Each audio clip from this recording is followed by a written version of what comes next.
Magandang tanghali po. Yan.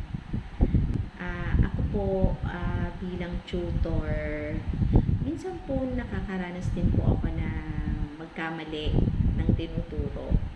Ah, Hindi naman po kasi lahat perfecto, di ka po. Kumbaga talagang may pagkakataon na yun ang intindi mo. So, kailangan yun din ituro mo.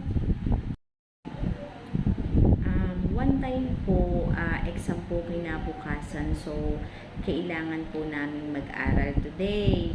So, may naituro po ako sa aking duties na baliktad po. Kasi yun po yung intindi ko. Kaso, baliktad naman po. Nung lumabas na po yung result, ay pare-parehas po ang pinagkamalian nila.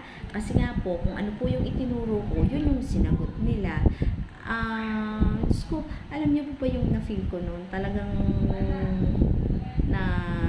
na-guilty po ako sa tunuro ko kasi yun po yung pinagkamalian nila.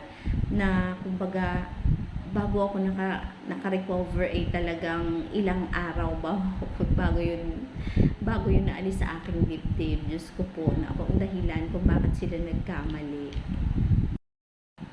Kaya po buhat talaga nung nangyari yon. Talagang ako po'y nagtatanong na kung tama ba yung intindi ko,